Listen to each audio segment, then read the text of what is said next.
ઉના તાલુકાના અમુદ્રા ગામે રાત્રિના સિંહે ગાયનું મારણ કરી મિજબાની માણી। ઉના તાલુકાના અમુદ્રા ગામે રાત્રિના સમયે સિંહે ગાયનું મારણ કર્યું હતું અને મિજબાની માણી, જે થયું કેમેરામાં કેદ। ગામડાઓમાં તેમજ ઉના શહેરમાં જાણે સિંહ દીપડાઓ ગલીએ ગલીએ કૂતરાની જેમ આંટાફેરા મારી રહ્યા છે અને જંગલ ખાતાના અધિકારીઓ ઓફિસમાં પગ ઉપર પગ ચડાવીને બેઠા બેઠા જોઈ રહ્યા છે।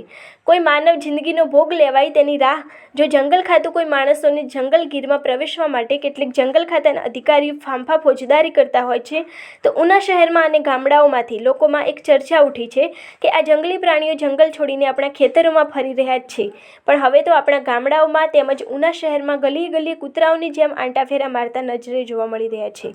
તો આ જંગલ ખાતાના અમુક અધિકારીઓ ઓફિસમાં પગ ઉપર પગ ચડાવીને બેઠા બેઠા શું તમાશો જોઈ રહ્યા છે? ગીરના જંગલી પ્રાણીઓ ગીર મૂકીને ગામડાઓમાં તેમજ ઉના શહેરમાં પણ જોવા મળી રહ્યા છે કે જાણે જંગલી પ્રાણીએ ઉના શહેરમાં તેમજ ગામડાઓમાં જાણે રહેઠાણ બનાવ્યું હોય તેમ તેઓ દેખાઈ રહ્યા છે, જેથી લોકોમાં ડર અને ભય જોવા મળી રહ્યું છે।